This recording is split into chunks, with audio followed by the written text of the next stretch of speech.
आप देख रहे हैं जी मोने खासतौर चुनावी सभा में कई सवालों के जवाब मिलते हैं जो नेताओं से लिए जाते हैं, जनता के जवाब होते हैं। 2022 विधानसभा चुनाव को लेकर देखा जा रहा है, इस समय राजनीति गरमाई हुई है। कोई को जिन्ना याद आ रहा है, किसी को पाकिस्तान, कोई को देश याद आ रहा है, कोई को विकास याद आ रहा है। राजनीति इतने चुनाव इतने नजदीक आते जा रहे हैं, राजनीति इतनी गर्माती जा रही है। आज हमारे बीच मौजूद है संजीव तिवारी सीटू, जो कि कांग्रेस के प्रदेश यूथ से प्रदेश सचिव हैं। साथ में हमारे बीच पंडित रामनाथन जी हैं, क्षेत्रीय संयोजक हैं, प्रशिक्षण भाजपा कानपुर बुंदेलखंड, अभी प्रभारी बनाए गए हैं। आप कहेंगे इटावा शहर के प्रभारी बनाए गए। बहुत बेहतरीन लफ्जों में अपना वर्णन करते हैं, पार्टी की विशेषताएं बताते हैं। शायद आपको भी पसंद आएगा, पहले इंटरव्यू में आज बड़ा बेहतरीन लफ्जों में बताते हैं। तो डिबेट हो रही है, लेकिन बहस वाली नहीं, चिल्ला चिल्लुई वाली नहीं, सुकून से आंकड़ों में बात होगी। कुछ संजीव बेबी बहुत बेहतरीन वक्ता हैं और वकील है, साथ में बेहतरीन बोलते हैं, और हमारे पंडित जी भी बड़ी बेहतरीन बात करते हैं। तो आपसे पहले शुरुआत करते हैं, पार्टी के समय क्या तैयारी चल रही है? वर्तमान में पार्टी की जो तैयारी है वो दो तरीके से। आपको ये भी बता दें कि भारतीय जनता पार्टी पूरे 5 वर्ष चुनावी तैयारी में लगी रहती है, और उसकी संगठनात्मक जो स्ट्रक्चर होती है, पन्ना प्रमुख से लेकर और राष्ट्रीय अध्यक्ष तक, ये पूरी की पूरी हमारी स्ट्रक्चर है, संरचना है। इसलिए हमें कोई भी चुनाव आ जाए तो कोई दिक्कत नहीं होती है। जैसा कि आपको पता होगा कि हमारी ज़िले में जिला अध्यक्ष लेकर ज़िले की पूरी कार्यकारिणी, उसके बाद ब्लॉक में जिसे मंडल कहते हैं, मंडल अध्यक्ष की संरचना, उसकी पूरी कार्यकारिणी, मंडल अध्यक्ष के बाद आप और नीचे पहुंचिए तो एक जो है 5-6 बूथों के समूह में हम सेक्टर संयोजक के रूप में संगठन की संरचना, और अंत में पन्ना प्रमुख की संरचना। जैसे गांव में एक वोटर लिस्ट में 50 परिवार हैं, उस 50 परिवारों की पूरी जिम्मेदारी मतदान से लेकर और पूरे 5 वर्ष उनकी चिंता करना, उनके सुख दुख में सम्मिलित होना, उनकी समस्याओं का समाधान करना, यह सारा का सारा कार्य संगठन के लोग पूरे 5 वर्ष करते रहते हैं। यह हमारी संगठनात्मक संरचना है।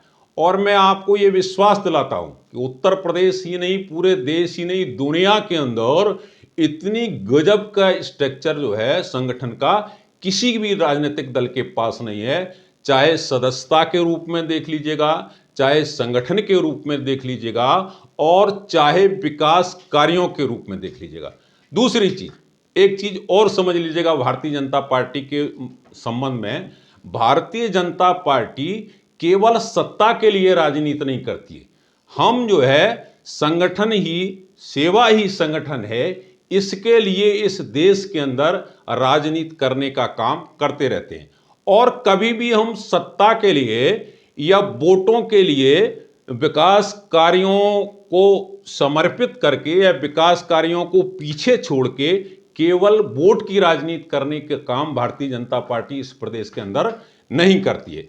तो तीसरी चीज, तैयारी की जो आपने बात कही, तो हमारी तैयारी काम के आधार पर है। आप किसी भी क्षेत्र में देख लीजिएगा, चाहे आपकी जो है सुरक्षा से संबंधित हो, चाहे आपका शिक्षा से संबंध हो, चाहे आपका व्यापार से संबंध हो, चाहे आपका सड़क से संबंध हो, सारे क्षेत्रों में हमने 5 वर्ष के अंदर जो हमारे संकल्प पत्र की संकल्पना थी, उस संकल्पना को हमने पूरे 5 वर्ष में पूर्ण करके और इस प्रदेश में चुनावी मैदान में हम उतरे हैं। निश्चित रूप से हम विजयी प्राप्त करेंगे और 300 सीटें भी प्राप्त करेंगे।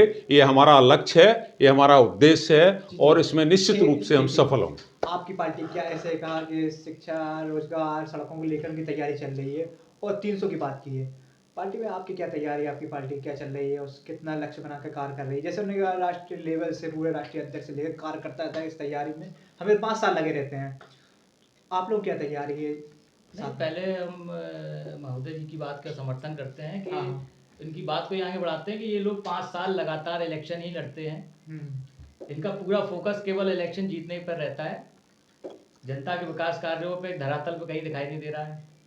और रही बात, अब अपने संगठन की बात करते हैं, तो निश्चित तौर पे देखिए कि राहुल जी के नेतृत्व में पूरे प्रदेश और देश में हम लोगों का नया स्ट्रक्चर, नया यूथ, पूरी नई लॉबी, हमारे राष्ट्रीय अध्यक्ष यूथ कांग्रेस के श्रीनिवासन जी हैं, उनके नेतृत्व में पूरे प्रदेश में युवा युवा की एक पूरी टीम खड़ी हो चुकी है।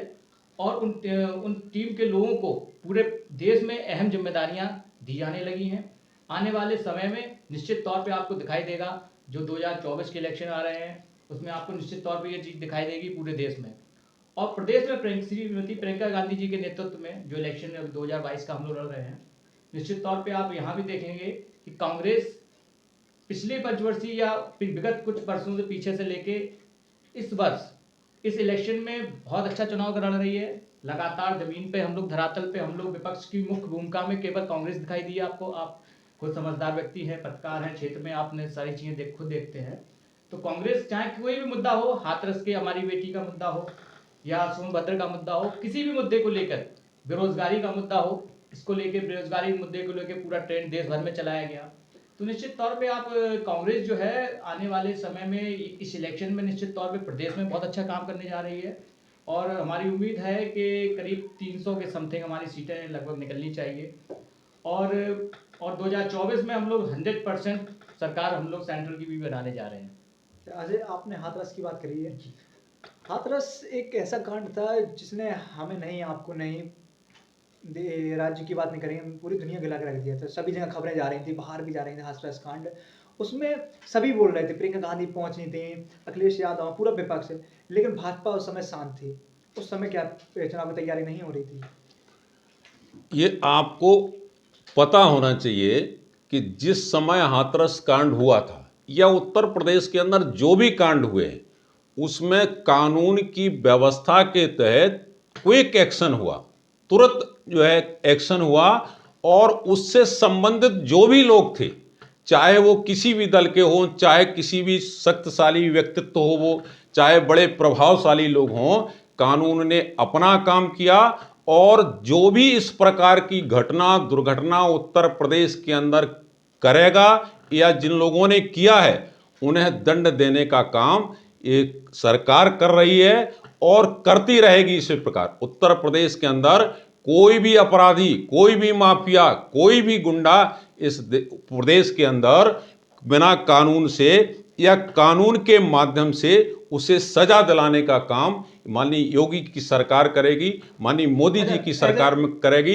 इसमें किसी प्रकार का पक्षपात नहीं करेगी सरकार। कानून के अगर देखा जाए हो सकता था, उसकी गिरफ्तारी, उसने सरेंडर कर दिया तो उसकी गिरफ्तारी हुई थी। लेकिन हादसा होता है, लोग बताते हैं जो खुद षड्यंत्र था ये सरकार का। लोग कहते हैं, विपक्ष पूरा आरोप लगाता है आज भी, उसको भी अगर कानून के तहत सजा दिलाई जा सकती थी, चाहे उसको फांसी, कुछ भी सजा होती। एक वो हादसा आज भी ब्राह्मणों को लेकर ऐसे बताता है, नाखुश कर देता है भाजपा। ये सब इशूज सब विपक्षियों का षड्यंत्र है। और इस विपक्षियों के षड्यंत्र में ये लोग सम्मिलित हैं। और इस प्रकार की चर्चाएं जो है, इस प्रकार का कुप्रचार करने का कि कैसे जो है एक वर्ग विशेष को नाराज करें, कैसे वर्ग विशेष को भारतीय जनता पार्टी से दूर हटाएं, इस प्रकार का षड्यंत्र इस उत्तर प्रदेश के अंदर बहुत जोरों से चल रहा है। और इसी षड्यंत्र के तहत ये सारी तथ्यहीन, आधारहीन, इसमें कोई तथ्य नहीं, कोई तथ्यात्मक बात नहीं है, ये सारे के सारे षड्यंत्र के तहत विरोधियों का रचा हुआ षड्यंत्र है। और इसमें कानून ने भी, कोई भी घटना आप देख लीजिएगा, सब में कानून ने अपना काम किया और कानून अपना काम करेगा। जो इस प्रदेश के अंदर कानून व्यवस्था गड़बड़ करने का काम करेंगे, कानून व्यवस्था नुकसान करने का काम करेंगे, उन्हें दंड देने का काम सरकार निश्चित रूप से करेगी। सरकार अपना काम सही कर रही थी। कानून के हाथरस की घटना की चर्चा हुई। हाँ, आप देखिए कि पूरे विपक्ष को वहां से जाने को रोका गया। ये लोकतंत्र की, ये मीडिया को भी जाने से रोका गया, मीडिया को भी रोका गया। और देखिए कि आप उस बच्ची की रात में 2 बजे उसकी डेड बॉडी जलाई गई। आप हिंदुत्व की बात करते हैं, हिंदुत्व में कहाँ लिखा हुआ है कि रात में 2 बजे किसी की बॉडी जलाई जाती है? चलिए, इसे ये आपने किया। इसके बाद आप विकास दुबे के मुद्दे पे आइए। आपने विकास दुबे का एनकाउंटर किया, भाई मानव अपराधी था, मैं ये नहीं कह रहा हूं कि अपराधी नहीं था, आप उसके खिलाफ कानूनी कार्रवाई ना करें। अपराधी था, कानूनी कार्रवाई होनी चाहिए, लेकिन कानून के तहत। आप देखिए कि आप उसका सरेंडर हुआ, वहां से पुलिस लेके आई, सारी घटना सबको पता है कि क्या हुआ, पूरी संदिग्ध घटना है, सबको लगभग जानकारी है। उसके बाद उससे जुड़े हुए तमाम ब्राह्मण साथियों को उसके साथ एनकाउंटर कर दिया गया। और उसका एक साथी अमर दुबे, उसकी पत्नी खुशी दुबे, आज तक उसकी शादी के 3 महीने मात्र हुए थे, अभी तक जेल में थी। कांग्रेस की मदद से उसको जेल से अभी उसको वो हुई, बेल हुई है। और कांग्रेस ने उसकी माँ का टिकट किया, फिर उसकी लिस्ट से उसकी माँ का नाम गायब है, विधानसभा की लिस्ट से, वोटर लिस्ट से उसकी माँ का नाम गायब है। तब कांग्रेस ने फिर लिस्ट बदल के उसकी बहन नेहा तिवारी का टिकट किया। तो आप देख लीजिए धरातल, ये लोग बिल्कुल लोकतंत्र को खत्म करने की उसमें है। कहीं भी धरातल पे कोई काम नहीं है, केवल हिंदुत्व की बात करते हैं, उसमें भी फेल है। केवल गुमराह करने का इनका काम रह गया है। इस पे ही सरकार बनाने, ये इस पे गुमराह करके ही सरकार बना के चलाना चाहते हैं। 2 सवाल आप जवाब जी, देने जी। जाते हैं ना।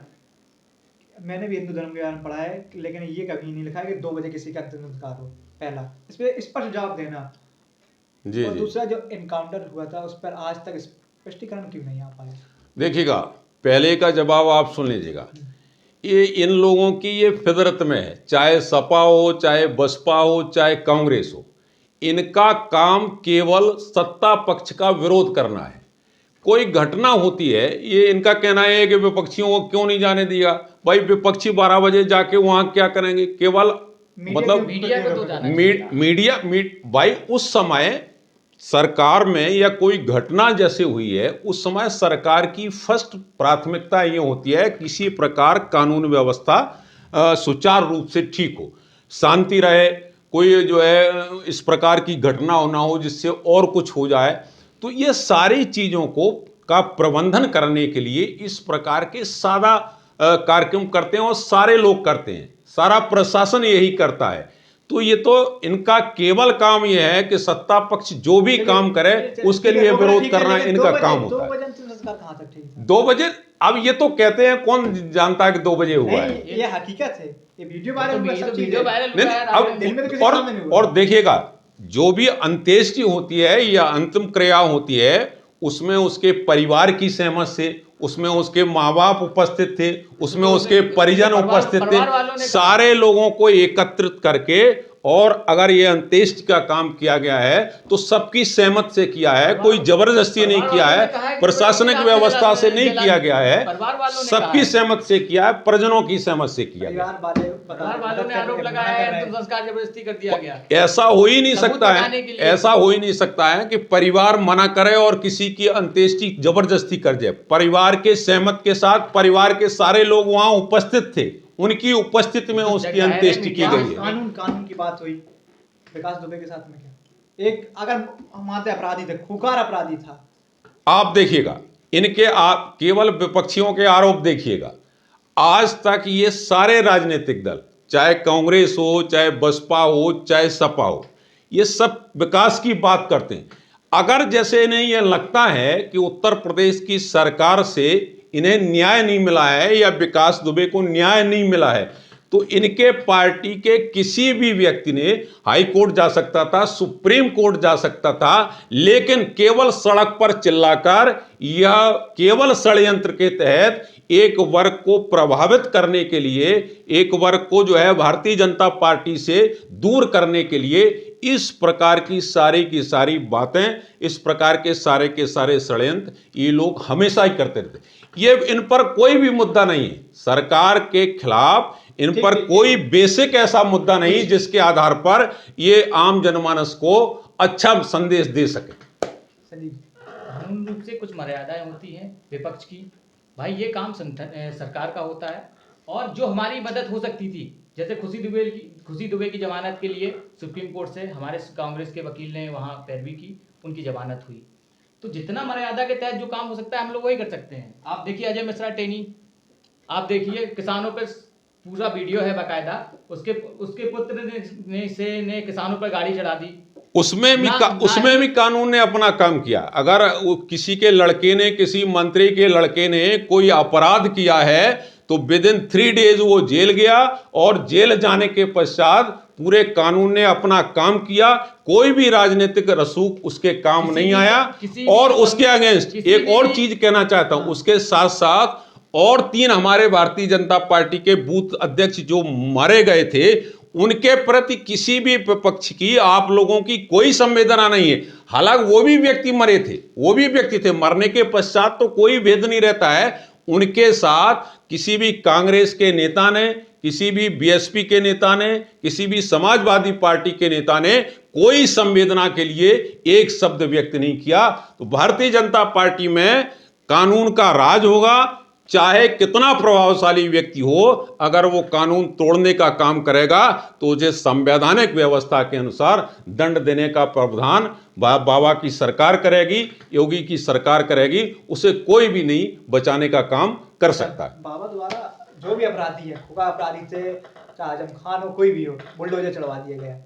कितनी हकीकत है ये? हकीकत है कि जो भी अपराधी थे उनको जेल में डाला गया, जो हमने अवैध कब्जे किए थे उनके ऊपर बुलडोजर चलवाया गया। देखिएगा, इसमें भी सुन लीजिएगा, हाँ। बाबा की सरकार या माननीय योगी जी की सरकार, हमारी सरकार किसी के साथ कोई पक्षपात नहीं कर सकती। अपराधी की कोई जात नहीं होती है। अपराध का जो है, जो बायोडाटा होता है, वो सरकार जात के हिसाब से निर्धारित नहीं करती है। अपराधी की जो बायोडाटा है वो उसके अपराध के आधार पर निर्धारित करके और सरकार जो है दंड देने का काम उन अपराधियों को कराती है। अब उसमें ये नहीं होता है कि ये हिंदू है, ये मुसलमान है, ये फला बिरादरी का है, ये फला बिरादरी का है। किसी भी बिरादरी का होगा, किसी भी धर्म संप्रदाय का व्यक्ति होगा, इस प्रदेश की शांति भंग करने का जो व्यक्ति काम करेगा उसे दंड निश्चित दिया जाएगा। सरकार के द्वारा जो है कानूनी व्यवस्था के तहत उसे दंड देने का काम माननीय योगी सरकार करेगी, माननीय मोदी सरकार करेगी। क्या कहना? ये केवल लोकतंत्र को खत्म करने की बात है। ये काम ऐसा काम क्या करती है बीजेपी? क्योंकि आप देख लीजिए, इनके डिप्टी सीएम है केशव प्रसाद मौर्य जी, उन पे कितने आपराधिक मामले हैं, उसकी कहीं चर्चा होती है। स्वयं योगी आदित्यनाथ जी पे कितने मुकदमे हैं, उसकी कोई चर्चा होती है। आप देख लीजिए, देश के गृह मंत्री जिन पे कितने आपराधिक मामले थे, उन पे कोई चर्चा होती है क्या? तो कहीं ना कहीं ये केवल विपक्ष के लोगों को कमजोर करने के, दबाने के लिए ये सारी चीजें की जाती हैं।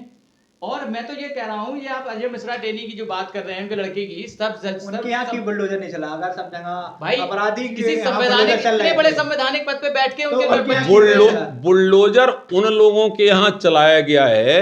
क्या टेनी अपराधी नहीं था? सुनिए, ऐसे सारे अपराधियों पे बुलडोजर नहीं चलाया गया है कि जैसे सुनिए जैसे किसी व्यक्ति पर कोई 302 का मुकदमा लगा और वो समय से कोर्ट में सरेंडर करता है या कानून के समक्ष वो समर्पण करता है, तो उस पर क्यों बुलडोजर चलाया जाएगा? आप जब कानून से भागते हैं तो कोर्ट के आदेश से आपको वो करने के लिए, आत्मसमर्पण करने के लिए, ये दबाव बनाने के लिए, ये कोर्ट के निर्देशानुसार सरकार काम करती है, इसलिए जो उपस्थित हो जाते। देखिए, स्वामी प्रसाद मौर्य थे, उनके खिलाफ भी वारंट जारी था काफी दिनों से। वो कोई सरकार ने नहीं, उस पर वो सरकार ने नहीं किया था। कोई वारंट पे अमल करने का काम पुलिस का होता है। कहाँ किया? कहाँ? कोई तो कह रहा हूं, जिस दिन मंत्री हटे उसी दिन क्यों नहीं कर रहे? जिस समय कोर्ट ने सम्मन दिया, गृह राज्य मंत्री उस समय भेजा था। आपके लड़के ने गाड़ी किसानों पर चढ़ा दी, आप गृह राज्य मंत्री हैं, तो जांच अधिकारी कहां तक निष्पक्ष जांच कर पाएगा? आप ये बता दीजिए। आप ये बताइए, जैसे उस लड़के ने कोई अपराध किया या कोई घटना की, वो लड़का अगर बचा हो कानून से, आप बता दीजिएगा। नहीं, जिस आपकी सरकार में या समाजवादी सरकार में 302 करके और नेताओं का संरक्षण प्राप्त करके और वो नेताओं के साथ बैठा रहता था। ये भाजपा सरकार है जिसमें कानून की व्यवस्था है और कानून की व्यवस्था के तहत वीआईपी ट्रीटमेंट व्यवस्था है। कोई भी चलिए ठीक है, ये मुद्दा खत्म करते हैं। चुनाव के समय क्यों पाकिस्तान और हिंदू मुस्लिम याद आते हैं? मैं योगी जी के कुछ ट्वीट देखता हूँ, कई और नेताओं के आते हैं जिन्हें पाकिस्तान की बात करते हैं। कहीं एक बात की जाए, अगर योगी जी हिंदू हैं तो अखिलेश यादव भी हैं, प्रियंका गांधी भी हैं। अगर आप लोग नहीं मानते हैं तो कहिए ये बात। देखिए तो देखिए ये किस तरह का हिंदू देखिए, बात होने लगती नसीम है? जी, क्यों हिंदू आप देखिए, पाकिस्तान के समय बात होती है? ये भी सारी चीजें विपक्षियों का षड्यंत्र है। हमारा ट्वीट तो योगी जी हमारा की है। भारतीय जनता, मान लीजिएगा हमारे माननीय प्रधानमंत्री जी ने चुनाव जब लड़ा 2014 में, तो उन्होंने कहा कि सबका साथ सबका विकास। और ये सबका साथ सबका विकास केवल भाषण नहीं था, हमने अपने सरकार के कल्याणकारी कार्यों के द्वारा पूरे देश को हमने ये बताने का काम किया कि हमने निष्पक्ष भाव से जो गरीब है, जो जिस योजना का पात्र है, उस योजनाओं को उस व्यक्ति तक सीधे सीधे पहुंचाने का काम अगर इस देश में स्वतंत्रता के बाद किसी ने किया है तो भारतीय जनता पार्टी की सरकार ने किया है, माननीय योगी जी ने किया है, माननीय मोदी जी ने किया है। एक चीज और कहते हैं हिंदुत्ववाद की, हिंदुत्ववाद अगर सरकार ले आने आया तो भाजपा को ले आइए। क्या अखिलेश यादव हिंदू नहीं है? क्या राहुल गांधी हिंदू नहीं है? सरकार उनकी भी आ सकती है। एक मिनट, आप सबकी सम्मान की बात करिए कि हिंदू हटा दीजिए। आपकी अगर विकास चाहिए, अगर आपको विकास, शिक्षा चाहिए, आपको रोजगार चाहिए, तो हमारी सरकार ले आइए। इन तीनों पे आखिर क्यों भाजपा नेता बात नहीं कर पाते? कोई भी बात आएगी उनके पाकिस्तान या ये मुस्लिम है या हिंदू है। अरे आप तीन चीजों पे क्यों आप सबके वक्तव्य देखिएगा, ये तो आप सारे के सारे लोग, विपक्षी लोग आरोप लगाते हैं। भारतीय जनता पार्टी ने कब पाकिस्तान की बात की इस चुनाव में? जिन्ना की बात किसने की है? भारतीय योगी जी के ट्वीट देखे थे पहले का। हम हिंदुस्तान के अंदर माननीय योगी जी के नेतृत्व में सबका साथ सबका विकास सबका विश्वास सबके प्रयास के साथ इस सरकार का हम संचालन करते हैं और सबको ये वही लोग यूनाइटेड करने के लिए चलाते हैं, भाजपा नहीं चलाती। ये तो खुल के कहते हैं कि केवल हिंदुत्ववाद की बात करते हैं। हिंदुत्व की संकल्पना आप नहीं जानते। आप देखिए, आप अगर हिंदू है, ये भी हिंदू है। हिंदुत्व देखिएगा, हिंदुत्व जो अभी माननीय सुप्रीम कोर्ट ने, आप लोगों को पता होना चाहिए, पिछली बार सुप्रीम कोर्ट ने हिंदुत्व की संकल्पना की परिभाषा पूरे देश को बताई थी। और ये विचारधारा है, एक तरह से ये जीवन पद्धति है हिंदुत्व। हिंदुत्व कोई है, हम भी हैं, आप भी, ये भी है। उससे क्यों कोई मनाही क्यों करता है? आप कोई मनाही नहीं करता। आप हिंदू हैं, हिंदुत्व की सरकार ला दो, भाजपा ही क्यों ला? कोई भी सरकार ला सकते हैं। नहीं, आप लाइए, स्वागत है, इसमें क्या दिक्कत है? फिर इतने इस समय चुनाव समय क्यों कहा? हम इस देश के अंदर, इस प्रदेश के अंदर काम के आधार पर, विकास के आधार पर, डेवलपमेंट के आधार पर और उस व्यक्ति तक पहुंचना चाहते हैं जिस व्यक्ति को दवाई की जरूरत है, जिस व्यक्ति को सिंचाई की जरूरत है, जिस व्यक्ति को आवास की जरूरत है, जिस व्यक्ति के बच्चों की शिक्षा की जरूरत है, जिसे आवास की जरूरत है, जिसे सुरक्षा की जरूरत है, जिसे स्वास्थ्य की जरूरत है, ऐसे सारे जो है लोगों को हम उन समस्याओं के समाधान करने के लिए सेवा ही संगठन है, इस माध्यम से भारतीय जनता पार्टी की सरकार चलाने का काम कर रहे हैं और इन्हीं आधार पे हम फिर पुनः सत्ता में बैठेंगे। कोई नहीं रोकने के सकता है। ऑनलाइन बच्चों की परीक्षा वो चल रही है ना, पढ़ाई वगैरह सब ऑनलाइन हो रही है। अब ऑनलाइन के लिए आपको घर पे मोबाइल चाहिए, डाटा आपका 720 रुपए का हो चुका है ना।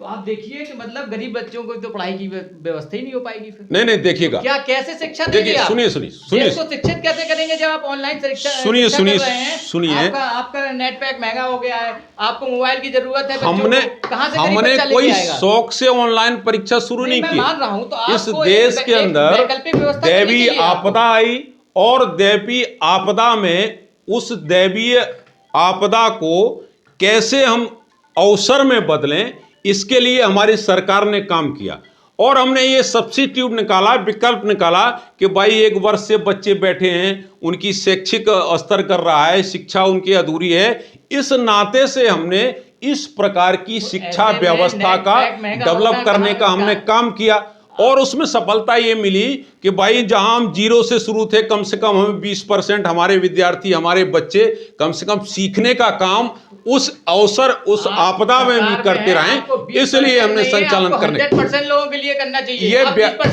व्यवस्था हम कर रहे हैं। 20% कौन है? ये व्यवस्था हम कर रहे हैं। और आपको अभी पता होना चाहिए कि हमने इस प्रदेश के अंदर 1 करोड़ टैबलेट देने का काम इसी शैक्षिक व्यवस्था को सुधारने के लिए माननीय योगी सरकार ने 1 करोड़ टैबलेट और एंड्रॉयड मोबाइल फोन वितरित करने का काम हमने किया है और हम आगे भी करते रहेंगे। इसमें कोई भ्रम और संशय नहीं होना चाहिए। इस कोरोना काल में अच्छे बड़े बड़े व्यापार बंद पड़ गए। मैं मिला हूँ, जब लोगों से मिलते हैं, ई रिक्शा चला रहे हैं, हम क्या करते थे, हमारी कंपनी थी या हमारी बड़ी दुकान थी और बच्चे क्या कर रहे हैं, पढ़ाई नहीं कर पा रहे, हम उन लोगों से मिले हैं। हमने उनकी जो दबी कुचली आवाज़ थी इस सरकार के खिलाफ व्यक्त होते देखी है। हम ये नहीं मान सकते हैं, लेकिन कहीं ना कहीं ये कमियां आपको माननी पड़ेगी। आप लोग कंट्रोल खो चुके थे सरकार में। जो लोग पैदल चल रहे थे, देखिएगा, आपकी बस इंतजाम नहीं हो सकती थी। देखिएगा, सुन लीजिएगा, जिस समय हिंदुस्तान के अंदर 1 जनवरी 2020 में कोरोना का पहला केस आया, हमारी सरकार ने, माननीय मोदी सरकार ने 3 महीने के अंदर 24 मार्च को 2020 को इस पूरे देश के अंदर लॉकडाउन की व्यवस्था की गई। और उस लॉकडाउन की व्यवस्था के अंदर ये उद्देश्य था उसका कि चूंकि दैवीय आपदा थी, हम लोग अनभिज्ञ थे उस आपदा से, कोई तैयारी नहीं थी देश की। 2014 के पहले इन लोगों ने सरकार चलाई, कोई 2014 के पहले इन लोगों ने सरकारें 50-60 वर्ष चलाई। एक भी उत्तर प्रदेश के अंदर, देश के अंदर मेडिकल कॉलेजों में वेंटिलेटर नहीं था, ऑक्सीजन की व्यवस्था नहीं थी। केवल भारतीय जनता पार्टी की सरकार ने, माननीय मोदी जी की सरकार ने सारी व्यवस्थाएं, वेंटिलेटर की व्यवस्था हो, ऑक्सीजन प्लांटेशन हो, ये सब व्यवस्था करने का काम हमने किया है, भाजपा सरकार ने किया है, माननीय योगी जी ने किया है, मोदी जी ने किया है। सत्ता में है, करेंगे जी। आप लोग ये भी तो कहते हैं कि एक भी मौत ऑक्सीजन से नहीं हुई है।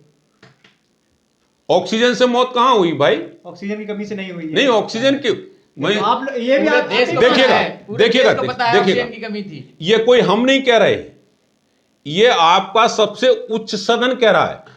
भारत सरकार ने जब प्रदेश की सरकारों से आंकड़े मांगे तो प्रदेश की सरकारों ने कहा कि कोई जो है ऑक्सीजन से मरा ही नहीं। इसमें हमारी भी सरकार नहीं थी, आपकी भी सरकार थी, राजस्थान में आपकी सरकार थी, छत्तीसगढ़ में आपकी सरकार थी। तो ये सारी की सारी सरकारों ने हमें ये रिपोर्टिंग की संसद में कि इस पूरे के पूरे द्वितीय लहर में इससे कोई मौत नहीं हुई और अन्य व्यवस्थाओं से मौत हुई, कोरोना से मौत हुई। और उसके साथ ही इतनी त्वरित गति से, आप पूरा इतिहास देख लीजिएगा 50 वर्ष का, कोई भी महामारी में इतनी त्वरित गति से वैक्सीन का निर्माण कराना, वैक्सीनेशन की व्यवस्थित मतलब लगवाना और कोरोना बैरियर को सबसे पहले वैक्सीन देने का काम दुनिया के अंदर, भारत ही नहीं दुनिया के अंदर हमने सबसे अच्छे तरीके से किया है। हम जानते हैं कि हमारी आबादी 136 करोड़ है और 136 करोड़ लोगों को हमने वैक्सीनेशन करने का काम व्यवस्थित भारत सरकार लगा, पोलियो के टीके की वैक्सीन 50 वर्ष में कांग्रेस ने नहीं बनवा पाई थी। हमने 5-9 महीने के अंदर इस वैक्सीनेशन को स्वनिर्मित करने का काम किया और देश दुनिया को हमने देने का भी काम किया, हमको लगाने का भी काम किया। ये केवल भाजपा सरकार कर सकती, कोई भी सरकार नहीं कर सकती। वैक्सीन लग चुकी है, इस तरह से ये आंकड़े बढ़ा रहे हैं कि मैंने 100 करोड़ इतने लोगों को वैक्सीन लग चुकी है मेरे मोबाइल नंबर पे। मैं आपको दिखाता हूं, ये सब बेकार की बात है। टोटल फर्जी। मैं अभी आपको दिखा सकता हूं मोबाइल पे, सबूत मानेंगे। देखिएगा, सुनिए, इतनी बड़ी व्यवस्था में आप एक परिवार चलाते हैं 5 लोगों का, उसमें क्या आप आइडियल स्थिति खड़ी कर लेते हैं। 135 करोड़ लोगों को वैक्सीनेशन देने का काम इस सरकार ने किया है। कहीं कोई टेक्निकल फॉल्ट एकाध हो जाए तो वो वेस्ट नहीं हो सकता है, वो उसका वेस्ट नहीं हो सकता, वो जो है यथार्थ से उसका कोई संबंध नहीं। ये सब आरोप है, षड्यंत्र। वैक्सीन हटाते हैं। उड़ई विधानसभा की बात करते हैं क्योंकि लंबी बहस होती जा रही है और अपनी लोकल की बात हो ही नहीं पा रही क्योंकि अपन लोकल में बैठे हुए हैं। उड़ई विधानसभा में गौरीशंकर वर्मा को फिर से पार्टी भरोसा जताती है, लेकिन देखा जा रहा है उनका काफी विरोध हो रहा है, जबकि एक सज्जन व्यक्ति हम मानते हैं उनका काफी विरोध हो रहा है, कई गांव से भगा दिया जा रहा है। कहां विरोध हो रहा है? कहीं विरोध नहीं हो रहा। हमने खबर चलाई थी रूरा, कहीं विरोध नहीं हो रहा। रूरा देखिए गांव में नसीम जी, ऐसा सुन लीजिएगा, ऐसा है कि जब पूरे विपक्षियों को यह लग रहा है कि हमारे पास कोई आधार नहीं है, कोई वेश नहीं है, कोई लड़ने के मुद्दे नहीं है, कोई काम नहीं है, कोई दंड नहीं है, तो इसलिए अब ये सोचते हैं कि फिर सरकार 300 पार के जा रही है। तो इस नाते से यह तरह तरह के आरोप जो है षड्यंत्र लगाकर और इस प्रकार की घटनाएं करने का काम करते हैं। रूरा की अगर घटना हुई है तो आपको ये भी पता होना चाहिए, वही रूरा के सम्मानित मतदाताओं ने गौरीशंकर जी को बुलाकर उनका टीका किया, माला पहनाया, सम्मान किया। अब रही बात इसकी, 5 साल हमने काम किया है पब्लिक के बीच में, और ऐसा तो हो नहीं सकता कि एक बार में सारी समस्याओं का समाधान पूरी विधानसभा के अंदर हो जाए। कुछ थोड़ी बहुत इस प्रकार रह सकती है। इनकी बात को खत्म 5 साल का कोई एक बड़ा काम विधानसभा का बता दीजिए, कोई ऐसी योजना, एक बड़ी योजना जो अपने जिले के लिए लाभकारी। विधायक यहाँ, आप ये बताओ, अध्यक्ष आपका यहाँ से, आप ये बताओ कोई भी चीज आप बता दीजिए। इस जनपद के अंदर 2017 के पहले अगर कोई भी रोड एक अगर आप बता दीजिएगा जो उड़ई से, बात मत कीजिए, आप सुनिए, आप राजमार्ग जाइए घंटाघर के मच्छरसरा तक, आप सुनिए, राजमार्ग के अंदर करने का काम नगर पालिका का होता है और बाहर का काम नगर पालिका में, इतना काम नगर पालिका में हुआ है आज तक के रिकॉर्ड में कभी भी नहीं हुआ। दूसरी चीज आप सुन लीजिएगा, आप सुन लीजिएगा, रोड इस आप भी इसी जनपद के, इस जालौन जनपद के अंदर 2017 के अंदर कोई भी रोड ऐसा नहीं था जो जनपद मुख्यालय को जोड़ने में जो जोड़ता हो। इस प्रकार दुर्दशा थी कि जगम्मनपुर से या कोंच से आने में 3 घंटा लगते थे, एक 1.5 फुट के रोडों पे गड्ढे थे। पूरे जनपद की मैं बात कर रहा हूं। केवल ये भारतीय जनता पार्टी की सरकार आने के बाद एक ही विधानसभा नहीं, उड़ई हो चाहे माधोगढ़ हो चाहे कालपी हो, पूरे जनपद के अंदर आज कोई भी ऐसा रोड नहीं है जो मुख्यालय को जोड़ता हो और खराब हो। स्टेट हाईवे के सारे रोड चमाचम चल रही हैं, गाड़ियां दौड़ रही हैं। बुलंदशहर का मामला तो इनके पास कोई इशू नहीं। में वही रोड में नारियल फोड़ा, रोड टूट गई, कोई इशू नहीं। रोड टूट गई, ये तोड़ने का काम करते हैं, भ्रष्टाचार, ये तोड़ने का हम बनाते हैं, ये तोड़ने का काम करते हैं। नारियल मतलब वहाँ का सदर विधायक वहाँ उद्घाटन के लिए नारियल फोड़ रहा है, आप कह रहे हैं इतना विकास 50 साल बनाम 5 वर्ष योगी सरकार, इतना काम भूतो न भविष्यति, इसका रिकॉर्ड भी तोड़ने का काम अगर कोई करेगा तो भाजपा सरकार करेगी, माननीय योगी जी करेंगे और फिर इस बार 300 पार के साथ योगी जी फिर सत्ता पर बैठेंगे और निश्चित रूप से यह प्रदेश उत्तरोत्तर गति करने का काम करेगा। शंकर के आने के बाद क्यों सबके चेहरे, किसी से कोई खतरा नहीं, खलबली क्यों मची है फिर? ये तो गलत आप लोग लगाइए। हम तो इस प्रदेश के अंदर माननीय योगी जी के 5 वर्ष की कल्याणकारी योजनाओं के आधार पर हम चुनाव लड़ने जा रहे हैं। मेरे पास कोई जातवाद का आंकड़ा नहीं है, सबका साथ सबका विकास, इसी आधार पर हम इस जनपद की 3 सीटें विधायकी की जीतेंगे और फिर 300 पार के साथ माननीय योगी जी की सरकार बनाने का काम इस प्रदेश की जनता करेगी। तत्कालीन विधायक का टिकट काट दिया गया, क्यों जनता ने, क्यों कहीं काम नहीं किया ना, नाराजगी है, सारी चीजें। ये जान रहे नहीं हैं। नहीं एक मिनट, ऐसा आपकी पार्टी के ऐसा कुछ नहीं, मैं आंकड़े अभी दिखा दूंगा। ऐसा आपकी कुछ पार्टी के कार्यकर्ता विरोध करने लगे, ऐसा किसान की सीट की कोई टिकट को लेकर। भारतीय जनता पार्टी का जितना समर्पित कार्य करता है उत्तर प्रदेश के अंदर किसी भी राजनीतिक दल के पास इतना डिवोटेड, इतना परिश्रमी, इतना ईमानदार, इतना समर्पित कार्यकर्ता हो ही नहीं सकता है। पार्टी के हाई कमान ने जो कह दिया उसी पर वो अपना पूरा समर्पण करके वो पूरा जो है चुनाव करने का काम देखिए कैंडिडेट का या अलायंस के साथ जो कैंडिडेट घोषित हुआ उसके साथ पूरे तरीके से करेगा। किसान संगठन जो इनका है उसका प्रोग्राम, उसमें प्रदेश अध्यक्ष को आना, प्रदेश अध्यक्ष नहीं आए, विधायक चोर है के नारे लग गए इनके प्रोग्राम में। वही वीडियो है। फिर वही बात मैं कह रहा हूं, कुछ षड्यंत्रकारी लोग उसमें भी समस्या ये है। देखिएगा कोई जब बड़ा कार्यक्रम होता है, कोई जब बड़ा कार्यक्रम होता है तो ऐसा नहीं कि उसे आइडेंटिफाई करके उसमें प्रवेश कराया जाए। कभी कभी ऐसा भी होता है कुछ ऐसे लोग उसमें प्रवेश कर जाते हैं जो विरोधियों का हम लोगों ने पूरा जांच किया है उस वीडियो को। एक भी कोई भारतीय जनता पार्टी का कार्यकर्ता उसमें नहीं है। सारे विपक्षियों का षड्यंत्र है और विपक्षियों के षड्यंत्र के कारण ही किसी प्रकार बदनाम करने का काम इस प्रकार के विपक्षी लोग कर रहे हो। मैं आपको बता दूं कि माधोगढ़ पिछली बार जितने वोटों से जीते थे उससे 1000 ज्यादा वोटों से जीतेंगे। इसी बिल्कुल रिकॉर्ड कर लीजिएगा। और तीनों सीटें और न जीते तो जो बताओ वो हमसे आप जुर्माना ले सकने का काम कर सकते हैं। आप बताइए, आप एक मिनट सुन लीजिए। आप बताइए उत्तर प्रदेश के अंदर जो कल्याणकारी काम योगी सरकार ने किया है, आपको पता होना चाहिए गरीब कल्याण अन्न योजना इस प्रदेश के अंदर अप्रैल 2020 से चालू है और इसमें इस प्रदेश के 15 करोड़ परिवारों को हम निःशुल्क राशन उपलब्ध कराने का काम करते हैं।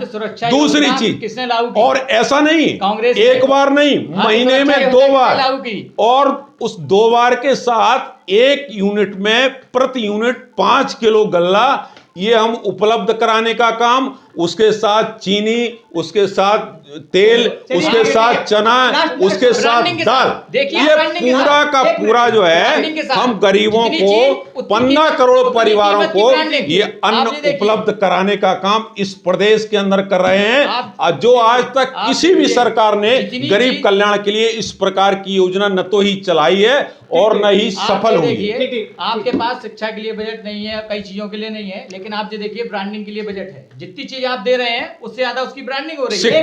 झोले में शिक्षा झोला लगा हुआ है, आप चना दे रहे हैं उसकी भी शिक्षा के क्षेत्र में भी आप दिल्ली जाइए, आप बेंगलोर जाइए, आप मध्य प्रदेश जाइए, हर जगह शिक्षा के क्षेत्र में दिखेगी। क्यों? आप देख लीजिएगा 2017 में जितने 2017 में जितने मेडिकल कॉलेज थे, इस 5 साल के टाइम में भारतीय जनता पार्टी के नेतृत्व में, माननीय योगी जी के नेतृत्व में पूरे 70 मेडिकल कॉलेज चलने की दिशा में शुरू हो रहे हैं।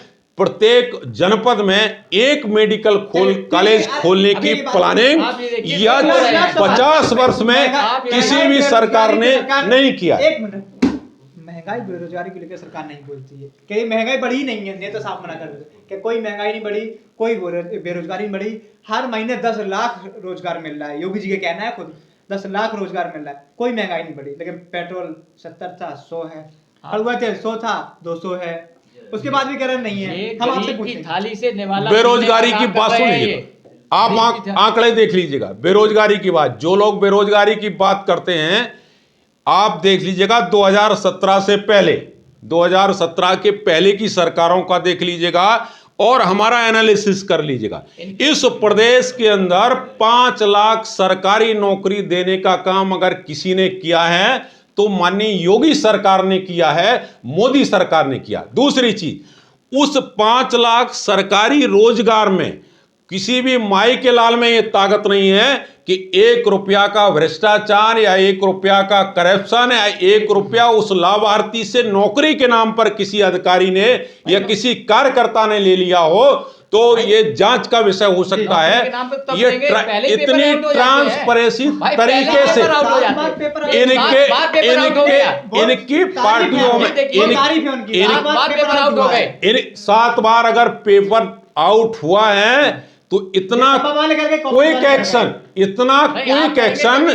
विद इन 5 मिनट आज तक सरकार में कानून का इतना जबरदस्त एक्शन किसी भी घटना में नहीं हो सकता है। आखिर क्यों हुए? आप कानून की बात करते हैं तो बहुत बात की चीजें हैं, आप असक्षम है। कानून तो सब नहीं, कोई घटना हुई है 7 बार कैसे हो गई है? उस पे एक्शन देखिएगा, 5 साल में 7 बार सरकार का एक्शन देखिएगा, सरकार की एक्टिविटीज देखिएगा, सरकार की निगाह देखिएगा। इन सब लोगों ने इसके पहले सुनिए इसका कारण पोस्टर से भग जा रहे हैं। इसका कारण भी कांग्रेस में सिर्फ लड़की लड़ सकती हूँ नारा फर्जी है, कुछ नहीं है, चली गई छोड़ के भाजपा में शामिल हो गई, इनकी पार्टी को मजबूत कर दिया। तो ऐसे क्या इनके पोस्टर वो है भी भाग जाते हैं तो बेचारे ये तो क्या करेंगे। ऐसा है पोस्टर ही बर्बाद हो गया। महत्वाकांक्षा और लालच देके जिसको बुला लिया जाए, नहीं कोई लालच टिकट दे दिया है उनको,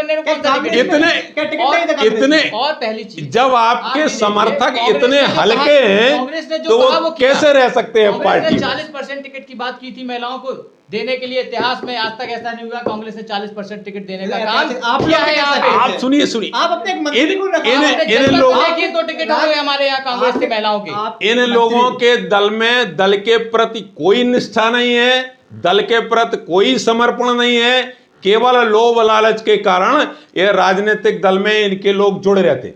भारतीय जनता पार्टी का ऐसा कार्यकर्ता है कि जो एक बार भारतीय जनता पार्टी की सदस्यता जिसने ज्वाइन की वो आजीवन भारतीय जनता पार्टी में, चाहे वो उसे स्वामी प्रसाद मौर्य बेसिक कैडर भाजपा का नहीं था, आए हुए थे इसलिए चले गए। क्यों मंत्री बनाए? अब स्वागत है बेसिक कैडर हम अरे कोई हमारे घर पे ये ज्योतिरादित्य सिंधिया को बेसिक हमारे नहीं मानते ना, बिल्कुल नहीं मानते। जो लोग नहीं सुनिए आप रीता बहुगुणा हमारा कहने का हमारा मतलब है जो भाजपा का कैडर बेस है वो एक भी आप ऐसा नाम बता दीजिएगा जो भाग के हमारे दल से गया हो। अब कुछ लोग उन्होंने विश्वास हमारा सब पे है। जो भारतीय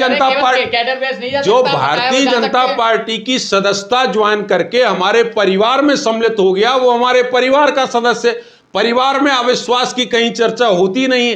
अब वो परिवार से कहीं नाराज होकर चला जाता है, उसे हम नहीं बता पाते हैं तो वो उसका काम है, वहां जाए जहां वो करेगा अपना काम, लेकिन कैडर बेस कोई नहीं भागेगा। शुद्ध बाकी अशुद्ध। नो ऐसा नहीं है सर। हम भाजपा का इतना संस्कार समर्पितवान कार्यकर्ता होता है कि वो लालच में या उसमें कभी पार्टी छोड़ के जा ही नहीं सकता। केवल भारतीय जनता पार्टी का कार्यकर्ता और कोई नहीं जा सकता। जी उरई से खदेड़ा हो गए। किस चीज का? यादव का जो ट्वीट था उन्होंने कहा था और जो जनता कर रही है, तो भविष्यवाणी कैसे कर दी उन्होंने? किसने? अखिलेश यादव खदेड़ा हो रहा, गदबा ठुक रही, ये बचत कर रहे हैं। अरे कौन सा आपके काल पे कौच के माधवगढ़ विधायक देखिएगा, सुनिएगा, मंगाने पड़ रहे हैं उन्हें। इन सारे 7-8 कोई गनर फनर नहीं होता है, सारे पब्लिक का समर्थन है, युवाओं का समर्थन है, युवा साथ रहते हैं। 5 लोग 10 लोग जो चुनाव की गाइडलाइन है उसका परिपालन करते हुए हम मतदान करने का वोट मांगते हैं। और अमित शाह किला ने गाइडलाइन नहीं है। 23 तारीख को जब वो जाते हैं इतनी भीड़ इकट्ठी करते हैं, 100 लोग ये इस समय तो उनके साथ देखिएगा, इस समय ये सरकार से सवाल पूछने का नहीं है। इस समय आपको चुनाव आयोग से इस समय चुनाव आयोग से इस बारे में पूछना चाहिए। 100 लोगों की अनुमति दी है वो और कहा है कि इसके लिए राज्य राज्य अमित स्तरीय पे प्रबंध करेंगे। माननीय गृह मंत्री का प्रोटोकॉल इस समय निर्धारित करने का काम या सरकार के सारे प्रोटोकॉल निर्धारित करने का काम इस समय चुनाव आयोग करेगा। इसलिए ये सवाल सरकार से नहीं पूछना चाहिए, चुनाव आयोग से पूछना चाहिए। सीधी सी बात, आप गलत जगह ये प्रश्न पूछ रहे हैं। ठीक।